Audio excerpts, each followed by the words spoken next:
Hello students, welcome ulit sa live tutorial natin. So, continue tayo problem number 9.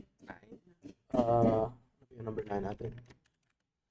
So, this is integral of square root of x to the power 4 minus 2 x to the power cube plus x squared. Now, dx x4 to x cube x squared dx. Okay, sige. So, continue. So, again, this example problem is actually taken from from exercise 9.1, wherein it is focused more on basic integration formula. So, huwag kayong matarantaha if ever ito yung problem kasi baka isipin nyo, baka mahirap to. Actually, madali lang to, but initially, the function that we are given is difficult, no? However, if we can actually simplify this one, you will notice that you can apply a basic integration formula, most probably ito siguro, pangalawa. Okay? So, how do we, how do we simplify this one? So, since square root yan, most probably no, we can actually, since square root yan, we can actually factor this one out. Pwede natin itong i-factor out. And then, I hope you are familiar, no, with this term. Tingnan nyo. X, tama. X plus, hindi naman. X squared ba? X squared plus X. Tingnan nyo. Parang X squared plus X to, no? Square. Diba? Kasi 4, 2, check na natin. Tama? Hindi din kasi minus.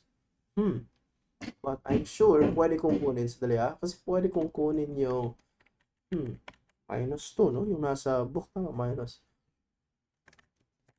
Tama, no? Sorry. Since minus yan, minus 2, then I'll just actually write this one as minus. Diba? So, this is x to the power 4, 2x cubed plus x. And in fact, you can actually factor out x squared dito. Papansin nyo, pwede rin i-factor out nyo muna yung x squared. So, basically, instead of this one, magiging, bali, this will become x squared. So, this will become 1. And then, 1 na lang yan. And then, ito magiging 2. So, ito, I think ito mas obvious. To, no? So, yan. However, it's up to you kung ano yung gagawin nyo. But I think mas maganda to.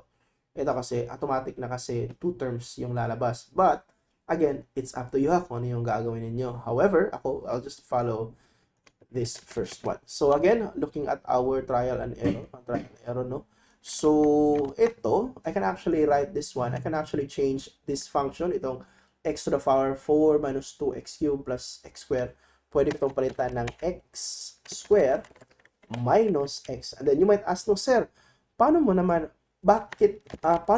na pwedeng palitan? Again, in the first place, the problems that I am solving is focused more on basic integration formulas, which means I might be able to simplify this one with an easier function. So meaning, although parang meron kasing clue, kasi imposible naman no, that you will use the other advanced integration formulas kasi the chapter or yung problem na sinusolve natin is focused sa basic integration. So I think pwede to i-simplify. And then, to simplify a square root, dapat this must be a perfect square. Parang ganun ba?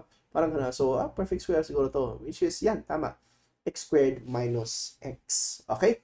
Again it's up to you kung ano yung diskarte ninyo.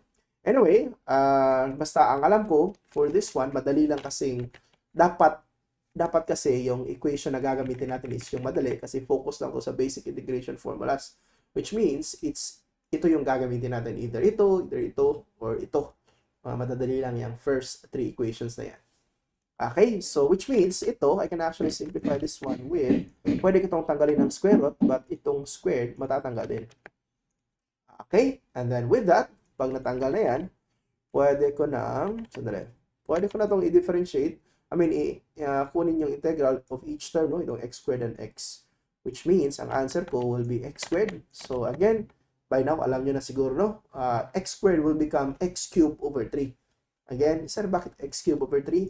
That will become, as per equation dito ang integral, that will become 2 plus 1 over the whole term will be divided by the exponent itself, 2 plus 1.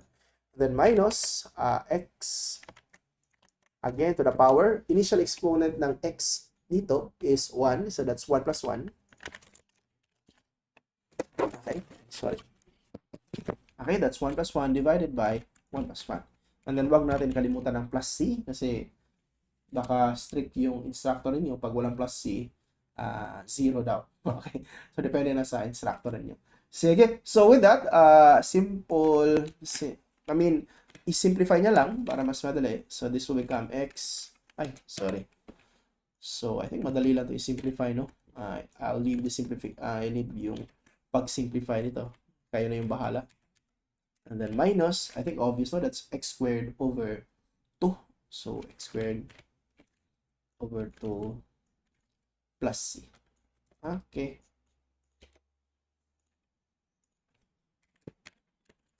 Sige.